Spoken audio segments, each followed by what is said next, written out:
Udah.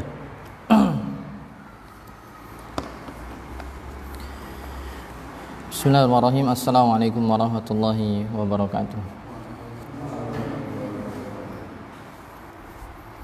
Alhamdulillahi ala ihsanihi wa syukru lahu ala taufiqihi wa amtinanihi wa asyhadu an la ilaha illallah wahdahu la syarikalah ta'ziman li sya'nihi wa asyhadu anna Muhammadan abduhu wa rasuluhu da'i ila ridwani. Allahumma salli wa sallim ala abdika Muhammadin wa ala alihi wa sahbihi wa ikhwani amma ba'du.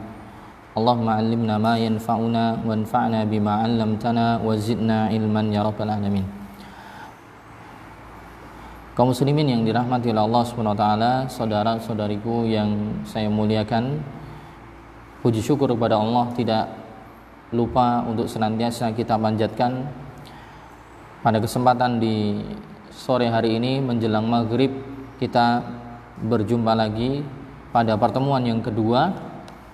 Insyaallah kita akan bahas kaidah-kaidah bagaimana kita memahami tauhid asma wa sifat. Bagaimana kita memahami bagaimana mengesahkan Allah Subhanahu wa taala dalam nama-nama dan sifat-sifatnya sesuai dengan pandangan ahlu sunnah wal jamaah, yang akan kita pelajari melalui kaidah-kaidah yang akan kita ambil dari penjelasan kitab tauhid yang menjadi kurikulum dahulu di Lembaga Ilmu Pengetahuan Islam dan Arab atau LIPIA Jakarta pada jenjang program takmili. Ya, di pertemuan yang lalu kita sudah sedikit muqaddimah membahas sebelum mengenal tauhid al-asma wa sifat, tentunya ada bagian tauhid yang lain. Itu sebelumnya tauhid ar-rububiyah, kemudian tauhid al-uluhiyah, dan yang ketiga yang menjadi tema kita adalah tauhid al-asma wa sifat. Dan sejatinya ada banyak buku-buku ulama, ya, buku-buku ulama yang menjelaskan tentang tema ini, baik buku-buku di masa lampau ataupun buku-buku di era sekarang, ya. Misalnya buku-buku di masa lampau banyak buku tulisan Syekhul Islam Ibnu Taimiyah, misalnya beliau punya kitab Al-Hamawiyah, kemudian juga punya kitab Al-Aqidah At-Tadmuriyah, kemudian Al-Aqidah At-Tadmuriyah, kemudian kitab Al-Fatwa Al-Hamawiyah, kemudian milik Ibnu Qudamah Al-Maqdisi yang dengan kitab beliau perkara akidah, kitab Lum'atul I'tiqad, kemudian Ibnul Qayyim rahimahullah dengan As-Sawa'iq Al-Mursalah, dan juga buku-buku di era sekarang seperti kitab Al-Qawaidul Muthla milik Syekh Muhammad Ibn Saleh Al-Utsaimin rahimahumullah jami'an.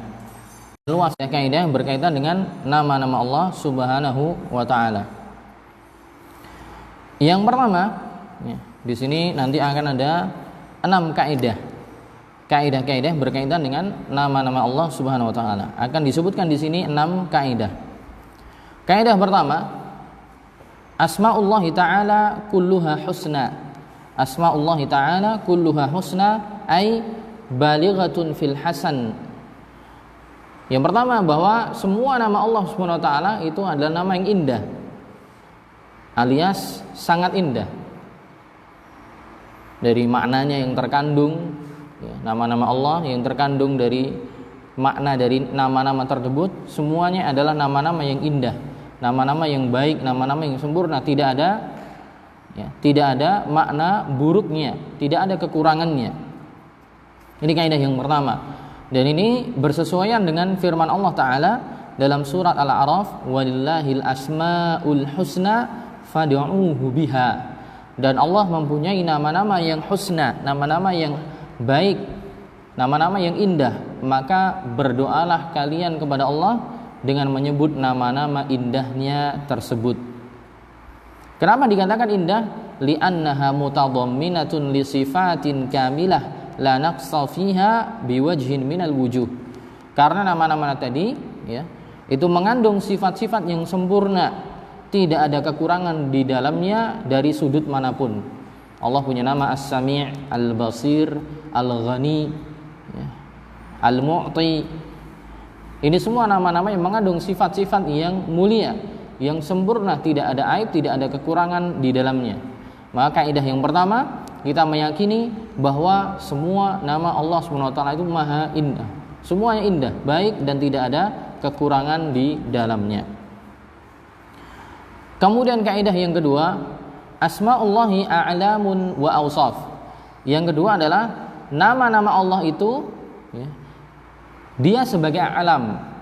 Alam itu jamak dari alam. Artinya setiap nama yang kita tahu itu adalah bagian dari nama Allah yang lain.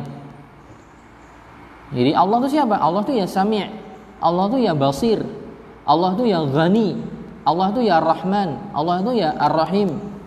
Jadi ketika kita bilang Ar-Rahman, yaitu salah satu dari nama Allah. Ar-Rahim itu salah satu dari nama Allah. Al-Jabbar salah satu dari nama Allah.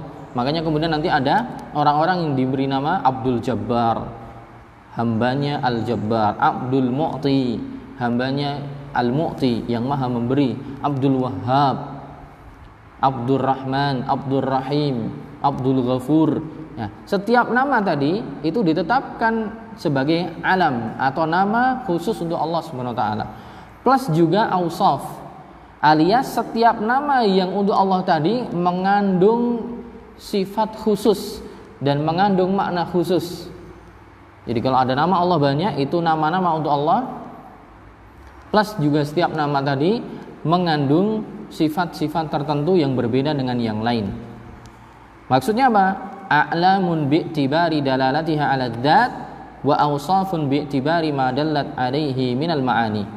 Maksudnya nama-nama Allah itu a'lam dan awsaf adalah bahwa nama-nama yang banyak itu ya, menunjukkan zat yang satu, yaitu semuanya Ar-Rahman, Ar-Rahim, Al-Ghafur, Al-Mannan. Itu semua bersumber ke intinya, yaitu Allah Subhanahu wa ta'ala. Namun untuk nama-nama tersebut ya, punya makna yang berbeda-beda, yang menunjukkan maknanya berbeda-beda. Jadi untuk tinjauan yang pertama, nama Allah itu banyak, walaupun namanya banyak tapi berujung kepada satu, yaitu Allah Subhanahu wa ta'ala. Siapa Ar-Rahman? Ya Allah. Siapa Ar-Rahim? Ya Allah. Siapa Al-Ghafur? Allah juga. Siapa Al-Mu'ti? Ya Allah juga. Semua berujung kepada satu. Mudahnya gini, ada seseorang yang punya nama atau punya julukan yang lain, intinya itu satu orang ya. Misalnya Mas Ali, Ali alias apa, kalau dijuluki, kadang kalau di Jawa itu dijuluki hal-hal yang tidak kurang bagus. Budi alias Kancil alias, nah tapi ini contoh yang kurang bagus ya. Makanya terkadang ada orang itu punya parapan, kalau bahasa Jawa itu punya parapan atau punya julukan yang lain atau nama kunyahnya. Tapi nama yang banyak itu berujung pada satu orang yang sama.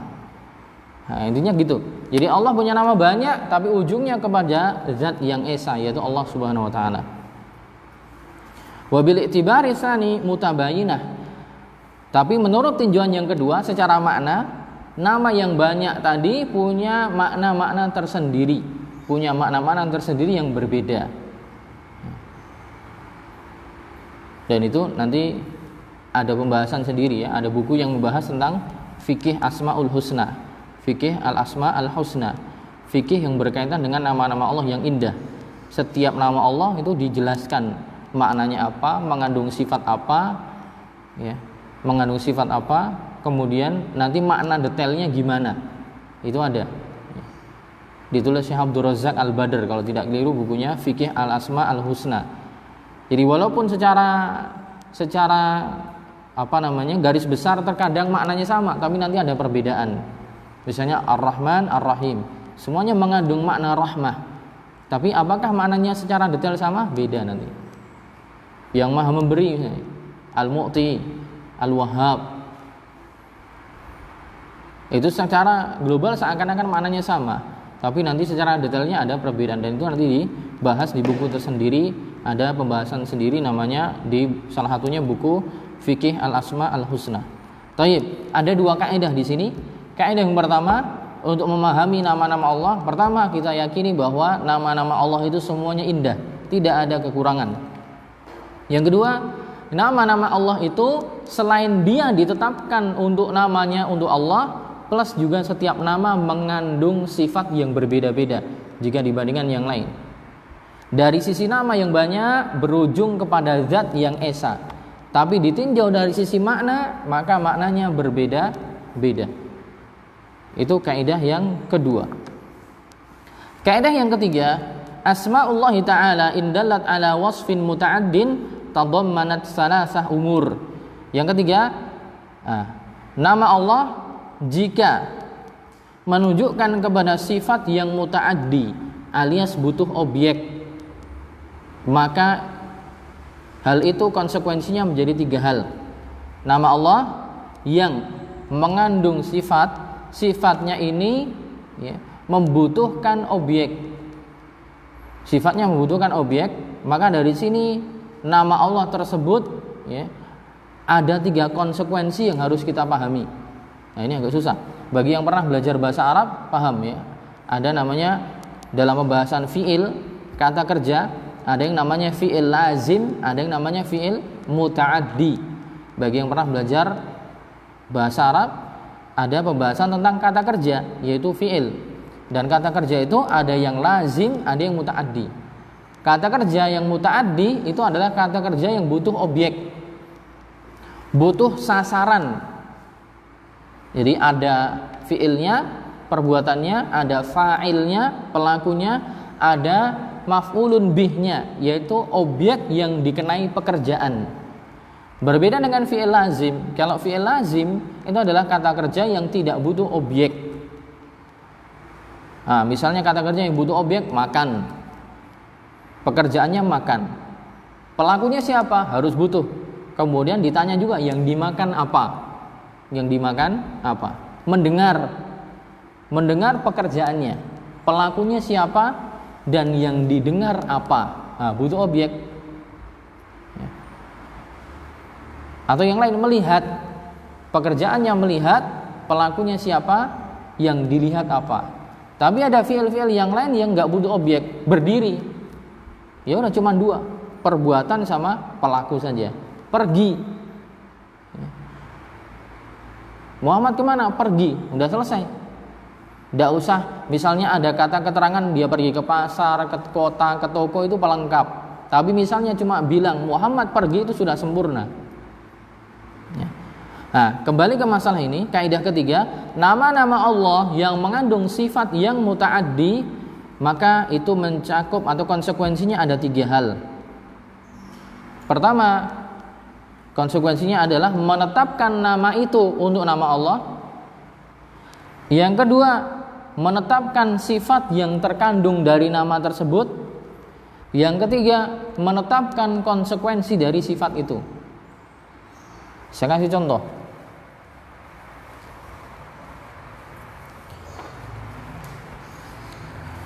Misalnya Allah punya nama As-Sami'.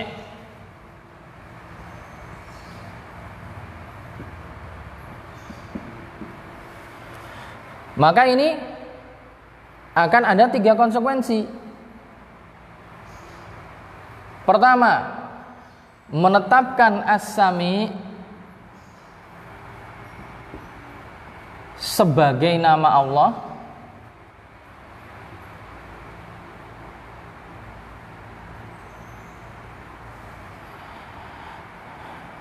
Karena Sami' itu artinya maha mendengar. Mendengar itu butuh objek gak? Butuh. Mendengar butuh objek. Nah, ketika As-Sami' itu artinya yang maha mendengar, maka konsekuensinya kita ada tiga. Pertama, menetapkan As-Sami' sebagai nama Allah. Yang kedua, menetapkan sifat yang terkandung dari As-Sami' yang maha mendengar. Sifatnya adalah As-Sama'.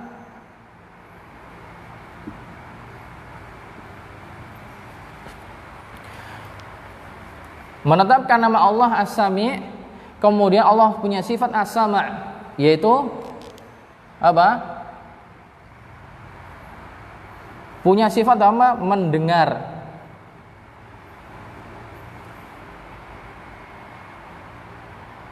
Jadi As-Sami' sebagai nama Allah, kemudian As-Sama' sebagai sifat yang terkandung dari nama tersebut. Kemudian yang ketiga apa? Konsekuensinya. Konsekuensi dari Allah mendengar. Maka kita katakan Allah Maha mendengar segala sesuatu, baik yang terang-terangan maupun yang tersembunyi. Itu siapa itu? Kok kesini? Itu siapa?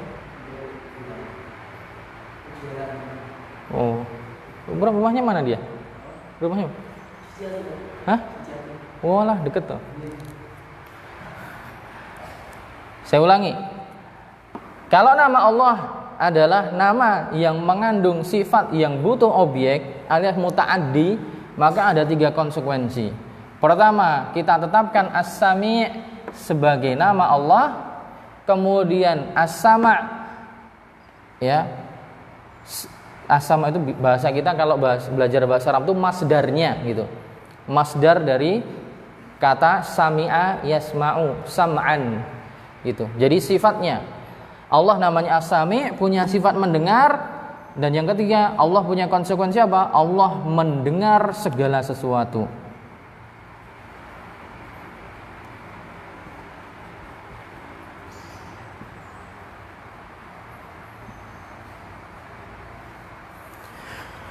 Maksudnya mendengar segala sesuatu, baik yang terang-terangan, baik yang tersembunyi, baik yang keras-keras atau yang bisik-bisik.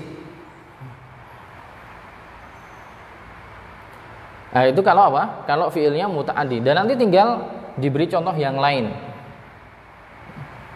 Misalnya al-basir.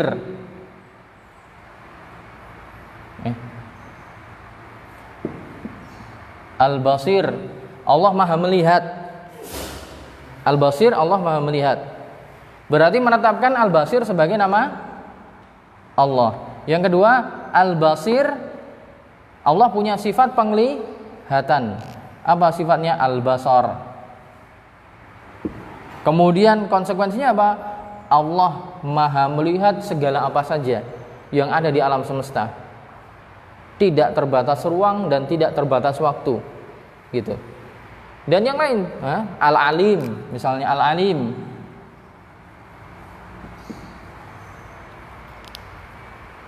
Yang Maha mengetahui. Berarti kita apa? Kita menetapkan Al-Alim sebagai nama Allah. Kita menetapkan Al-Ilmu sebagai sifat Allah. Allah punya sifat ilmu. Dan kita tetapkan konsekuensi dari ilmu itu, Allah mengetahui apa saja. Paham ya? Itu juga apa? Jika nama Allah itu mengandung sifat yang membutuhkan objek, maka harus ada 3 konsekuensi. Yang kedua, jika dihapus boleh nggak? Yang kedua, jika nama Allah tidak mengandung sifat yang muta'addi, atau nama Allah tidak mengandung sifat yang butuh objek. Ya. Tapi apa? Bahasa kita, bahasa Arabnya fi'il lazim. Contohnya di sini dikasih contoh Al-Hayy. Allahu la ilaha illa huwal hayyul qayyum. Allah punya nama Al-Hayy. Al-Hayyu, yang maha hidup. Nah, kalau nama ini mengandung sifat yang tidak membutuhkan objek, maka konsekuensinya cuma 2. Pertama, menetapkan Al-Hayy sebagai nama Allah. Kedua, menetapkan sifat yang terkandung Al-Hayah, kehidupan, yang maha hidup ya. Yang maha hidup. Berarti kalau namanya mengandung objek, membutuhkan objek, maka menetapkan nama ini sebagai nama Allah. Kemudian menetapkan sifat yang terkandung dalam nama ini, yaitu As-Sama', Al-Basar. Juga konsekuensinya dari mendengar dan melihat ini apa? Ya Allah Maha mendengar segala sesuatu, Allah Maha melihat segala sesuatu, Allah Maha mengetahui segala sesuatu, tidak terbatas ruang dan waktu.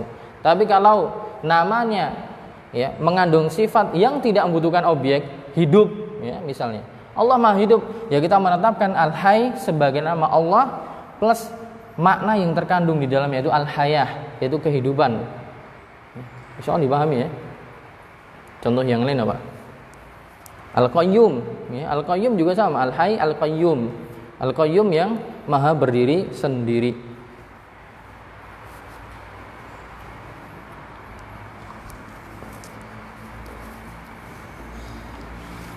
Itu kaidah yang ketiga. Sekarang kaidah yang keempat.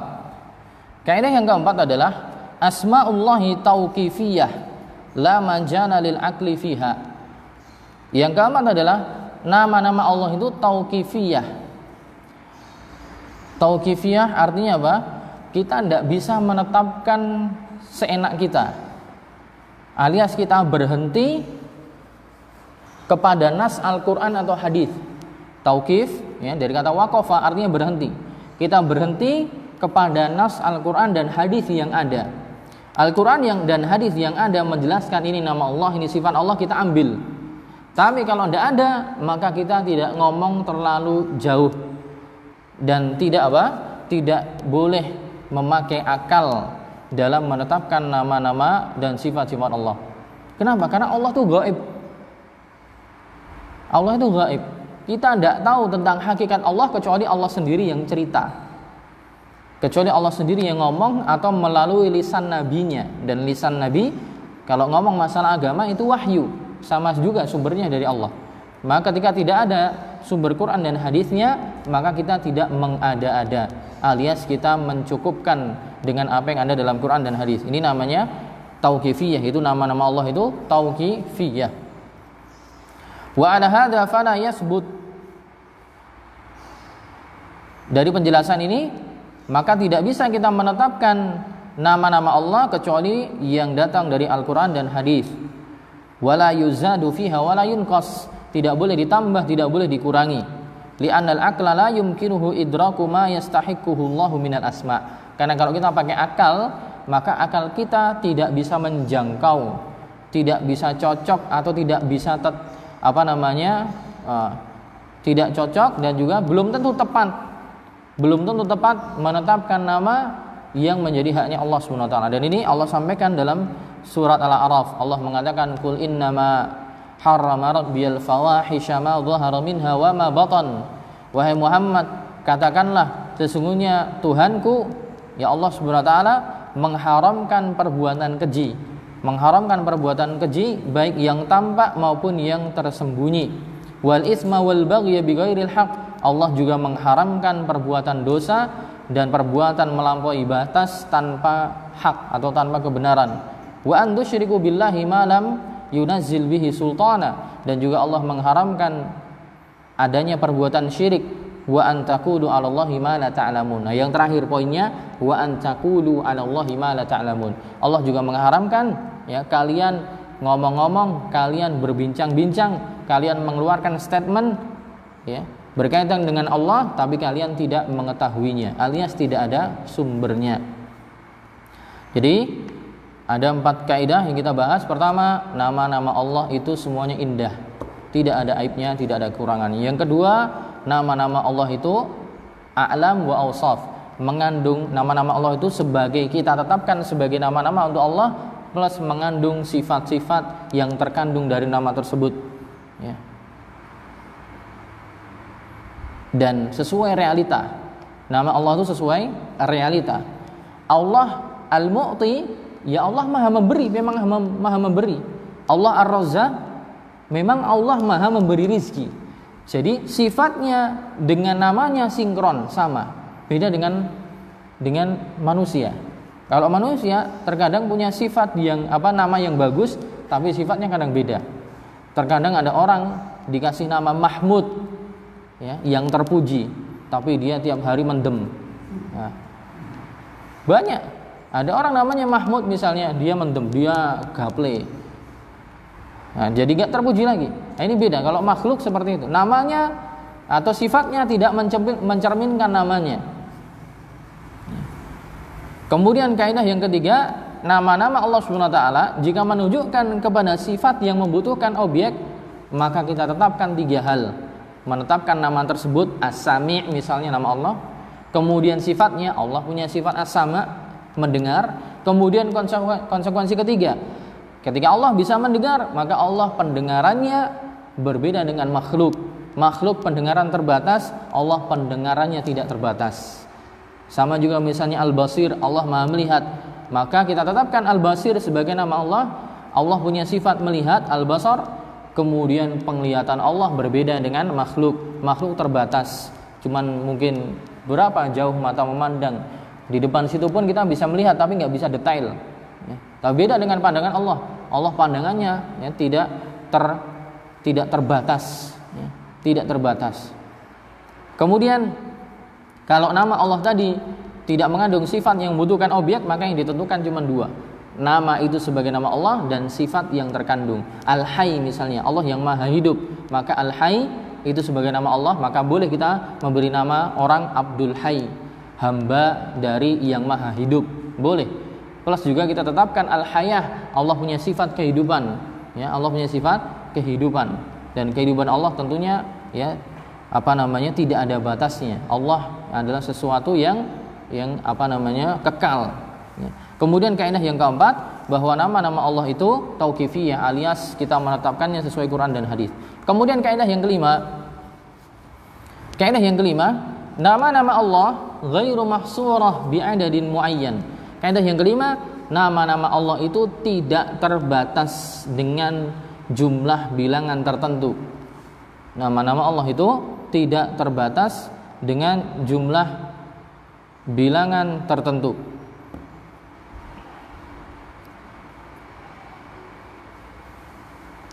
Jadi bagi yang mengatakan nama Allah terbatas, maka ini keliru, ya.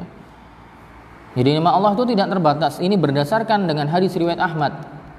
Nabi mengatakan dalam doanya Nabi berdoa dalam hadis yang masyhur riwayat Imam Ahmad, Ibnu Hibban dan yang lainnya. Nabi mengatakan, as'aluka bikulli ismin huwalak. Ini berdoa sambil bertawasul dengan nama-nama Allah.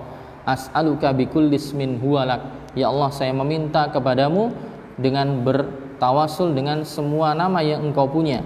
Sammaita bihi nafsak, yang engkau beri nama untuk dirimu sendiri. Au anzaltahu fi kitabik, atau nama-nama yang engkau turunkan dalam Al-Quran. Au 'allamtahu ahadan min khalqik, atau dengan nama-nama yang engkau ajarkan kepada salah seorang dari hambamu, nabi atau rasul. Kemudian awista'sarta fi ilmil ghaibi indak, dan aku juga bertawassul dalam doa dengan nama-nama ista'sarta, nama-nama yang masih engkau sembunyikan, fi ilmil ghaibi indak, itu nama-nama yang masih tersembunyi dalam ilmu gaib yang engkau ketahui. Alias ada nama-nama yang lain yang sejatinya belum Allah sebutkan. Karena Allah zat yang maha sempurna, ya. Zat yang sempurna itu sifat dan pujian untuk dia tidak terbatas, tidak terbatas. Alias mungkin kita sering mengatakan indahnya, mulianya tidak bisa diungkapkan dengan kata-kata, karena sudah saking habisnya kata-kata yang pengen diucapkan. Tapi Allah punya nama-nama yang lain yang memang hanya Allah yang tahu. Nah, dalil ini menunjukkan bahwa nama-nama Allah yang mungkin ada dalam Quran atau hadis itu bukan batas maksimal, tapi masih ada yang lain. Awista'sarta fi ilmil ghaibi indak. Hadis riwayat Ahmad dan juga Ibnu Hibban. Terus gimana? Ada hadis yang lain. Dalam hadis yang lain, hadis riwayat Bukhari, Nabi mengatakan, inna lillahi tis'atan wa tis'ina asman mi'ah illa wahidan man ahsaha dakhalal jannah. Terus gimana hadis ini? Nabi mengatakan sesungguhnya Allah punya 99 nama, 100 kurang 1. Barang siapa yang menghitungnya, barang siapa yang menghafalnya, barang siapa yang menghitungnya, menghafalnya, ya, kemudian menggunakannya dalam doa, maka dia akan masuk surga. Nah, di sini dijawab, hadza la yadullu ala hasril asma' bihadzal adad. Hadis ini tidak menunjukkan bahwa nama Allah terbatas di 99 itu. Jadi hadis ini tidak menunjukkan batas. Seperti halnya gini, misalnya anak punya kambing gitu. Anak punya kambing. Banyak, kambing anak banyak. peternak kambing. Tapi anak ngomong, saya punya kambing banyak, tapi saya ngomong, saya punya kambing 10. Itu dengan model yang paling top. Barang siapa beli sekarang tak kasih diskon. Apakah menunjukkan bahwa kambing saya cuma 10? Enggak. Jadi yang disebutkan tadi tidak menyebutkan batasan. Allah punya nama banyak, tapi Allah cuma menyebutkan bagi yang menghafal yang 99 itu, mengamalkannya, maka dia akan masuk surga. Tapi tidak kemudian menafikan atau tidak menegaskan bahwa namanya cuma 99, tidak. Nah, di sini dikatakan adalah ya dulu ala hasril asma bihadzal adad. Hadis ini tidak menunjukkan pembatasan nama-nama Allah cuma 99 saja. Wa inna ma'nal hadis anna hadzal adad min sya'nihi anna man ahsahu dakhalal jannah. Tapi hadis tadi cuma menjelaskan bahwa barang siapa yang menghitung nama-nama yang 99 tadi, menghafalnya, mempraktekannya dalam doa misalnya, itulah yang nanti dijanjikan masuk surga gitu. Kemudian kaidah yang keenam berkaitan dengan nama-nama Allah, al-ilhadu fi asma'illahi ta'ala. Kaidah yang keenam, penyimpangan dalam nama-nama Allah Subhanahu wa taala. Penyimpangan dalam nama-nama Allah Subhanahu wa taala. Penyimpangan dalam nama-nama Allah ini di sini dibagi menjadi 4 bagian. Penyimpangan dalam nama-nama Allah itu ada 4 bagian penyimpangan. Jadi maksudnya kita tidak boleh menyimpangkan. Kalau kita mendapati penyimpangan model ini berarti itu keliru gitu. Nah, bagaimana gambaran penyimpangan itu? Pertama, an yunkira syai'an mimma minha aw ma dallat alaihi minas sifati wal ahkam kama fa'ala ahlu ta'til minal jahmiyah wa ghairihim. Yaitu penyimpangan dalam masalah nama-nama Allah adalah contohnya mengingkari sebagian dari nama-nama tersebut atau mengingkari sesuatu dari nama-nama tersebut,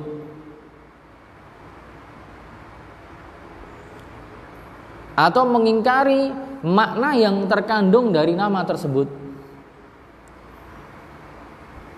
Jadi poin yang pertama, masalah penyimpangan dalam memahami nama-nama Allah adalah pertama, adanya orang-orang yang mengingkari sesuatu dari nama-nama tersebut. Ada orang-orang yang mengingkari sesuatu dari nama-nama tersebut, entah sebagian atau semua, atau mengingkari makna yang terkandung dari sifat tersebut. Namanya mereka tidak ingkari, tapi sifat yang terkandung mereka ingkari. Nah, ini bagian dari penyimpangan. Nanti kan ada contohnya nanti. Contoh pengingkaran ini nanti yang dilakukan oleh Jahmiyah misalnya, pengikut Jahm bin Safwan, dan juga Mu'tazilah, pengikutnya Wasil bin Atha. Jahmiyah apa yang mereka lakukan? Mereka mengingkari nama Allah. Mengingkari gimana maksudnya? Ya, nama-nama Allah yang ada di Quran atau hadis itu dihapuskan oleh mereka. Itu bukan milik Allah gitu. Itu namanya ahlu ta'til, menggugurkan, menghapuskan nama-nama Allah. Allah tidak punya nama seperti itu. Yang ada di Quran ya cuma dibaca aja. Karena kalau ditetapkan itu sebagai nama Allah nanti seperti makhluk. Kalau Allah dikasih nama As-Sami', Maha mendengar, makhluk juga mendengar, sama dong kayak makhluk gitu. Akhirnya mereka gugurkan semua. Nah, ini bentuk pengingkaran. Ada juga nanti Mu'tazilah. Kalau Mu'tazilah, nama-namanya mereka tetapkan. Allah punya nama As-Sami', Al-Hayy, Al-Qayyum, Al-Mannan. Iya, itu nama Allah. Tapi sifatnya mereka hapuskan. Jadi misalnya mereka menetapkan Al-Basir. Allah itu Al-Basir, Maha melihat, tapi tidak punya sifat penglihatan. Allah punya sifat Al-Ghafur misalnya, yang Maha Pengampun, tapi tidak punya pengampunan. Jadi apa gunanya ngasih nama tapi nggak ada sifat yang terkandung di dalamnya? Jadi nanti termasuk bagian dari pengingkaran yang masuk kategori penyelewengan tentang memahami nama-nama Allah. Jadi kaidah yang keenam, penyimpangan dalam nama-nama Allah itu terbagi 4. Pertama, penyimpangannya dalam hal apa? Yaitu mengingkari nama-nama Allah atau mengingkari makna sifat yang terkandung dalam makna itu. Yang kedua, penyimpangan dalam nama-nama Allah adalah, yang kedua, contohnya yang lain adalah menyamakan an yaj'alaha dalla ala sifatin tusyabihu sifatal makhlukin. Yang kedua, memahami nama-nama tersebut punya sifat yang sama dengan sifat makhluk. Yang kedua, ya, memahami sifat yang terkandung dalam nama-nama tersebut sama dengan sifat makhluk. Yang kedua, memahami sifat-sifat yang terkandung dalam nama-nama tersebut sesuai dengan sifat makhluk. Nah, ini lawannya. Kalau yang pertama tadi, mereka mengingkari nama-nama Allah, mengingkari sifat-sifatnya karena takut disamakan dengan makhluk. Yang kedua ini beda. Mereka menetapkan nama-nama Allah yang mengandung sifat, tapi sifatnya dikatakan sama dengan makhluk. Gimana gambarannya? Oh, Allah itu sami', Allah itu maha mendengar, tapi pendengarannya sama dengan makhluk. Allah itu maha melihat, tapi penglihatannya sama dengan makhluk. Itu. Nah, ini juga penyelewengan. Kita ahlu sunnah di mana? Di tengah-tengah. Kita ahlu sunnah di tengah-tengah. Kita tetap menetapkan nama itu as-sami' untuk Allah. Kita tetap menetapkan bahwa Allah punya sifat pendengaran. Cuman kita katakan pendengaran Allah beda dengan makhluk. Gitu. Kalau yang kelompok pertama tadi ekstrim, karena takut menyamakan dengan makhluknya, wes dihapus kabeh atau dihapuskan sebagian. Kelompok kedua menetapkan untuk Allah nama-nama itu, tapi makna yang terkandung sama dengan makhluk. Nah, kita tengah-tengah. Kita tetap menetapkan, tidak menghapuskan, tapi sifat yang terkandung berbeda dengan sifat makhluk. Gampangnya gitu. Kemudian penyimpangan dalam nama-nama Allah yang ketiga adalah memberi nama Allah dengan nama yang tidak pernah Allah berikan untuk dirinya. An yusammallahu ta'ala bima lam yusammi bihi nafsuhu katasmiyatin nasara lahu ab. Yaitu penyimpangan yang ketiga adalah memberi nama untuk Allah dengan nama yang Allah sendiri tidak memberi nama untuk dirinya. Contohnya siapa? Orang-orang Nasara. Orang-orang Nasrani memberi nama Allah dengan Tuhan Ayah atau Bapa. Tuhan Bapa. Karena dianggap Allah adalah bapaknya Nabi Isa alaihissalam. Nabi Isa Tuhan anak, Allah sebagai Tuhan ayahnya.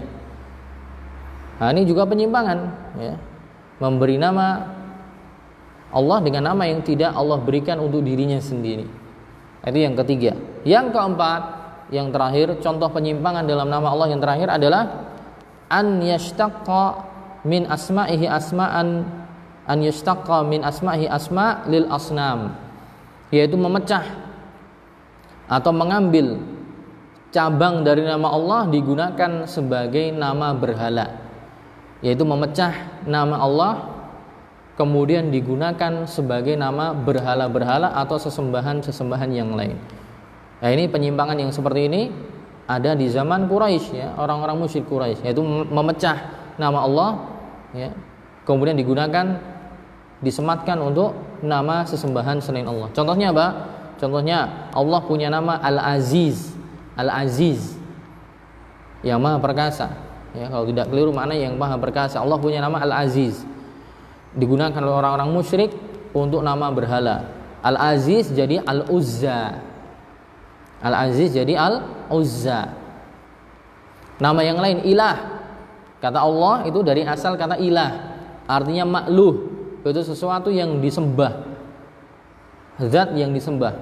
Kemudian oleh orang-orang musyrik Quraisy diselewengkan menjadi Lat. Al-Lat dari kata ilah, dari kata ilah kemudian diselewengkan jadi Al-Lat, Lata. Lat itu apa? Lat itu nama berhala, ya. Nama berhala yang letaknya dahulu antara kota Mekah dan kota Taif. Ada dua, ya, ada dua.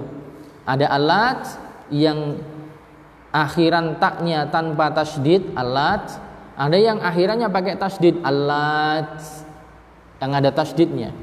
Dan kedua-duanya adalah berhala di masa jahiliyah.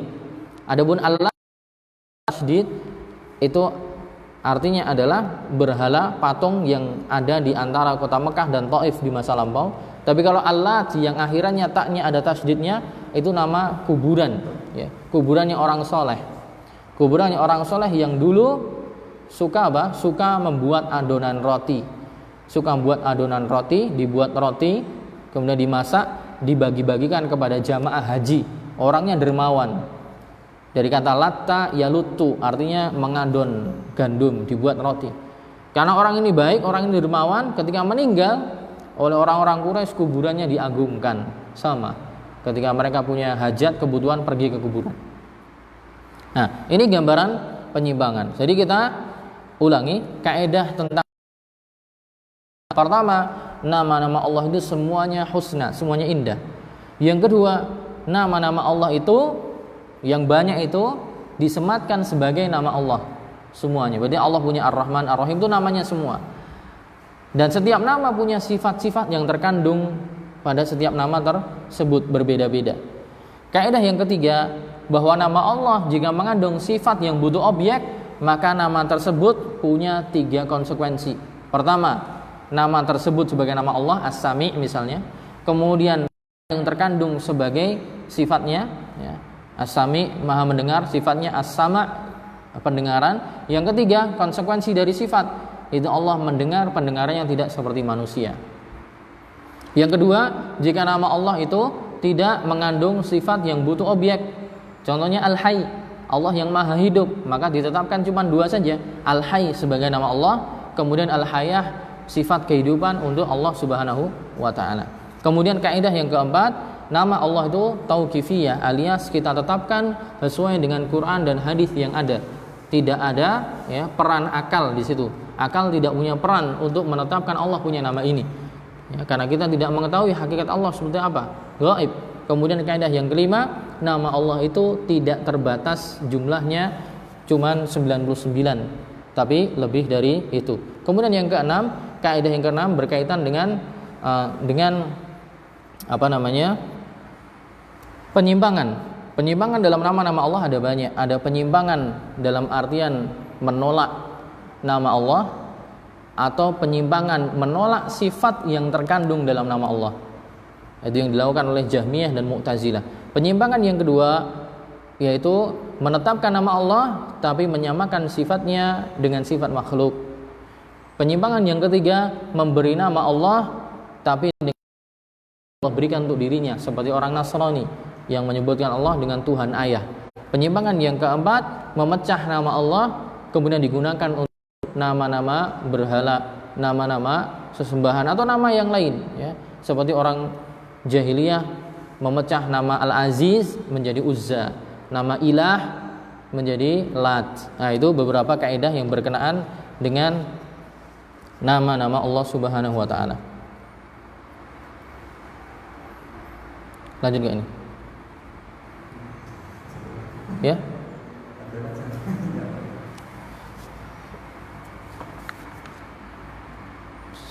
Ono acara enggak? Tambah 3 ya. Kaidah tentang sifat. Soalnya ini Ramadan tinggal berapa hari? Berapa? 5 hari. 5 hari cukup enggak ya?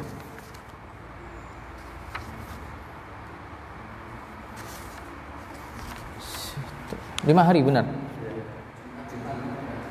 Jumat Ramadan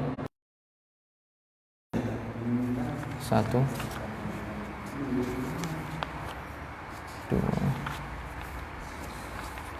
Oh ya udah, berarti sampai itu dulu ya. Ini besok. Ya kemungkinan Jumat ya.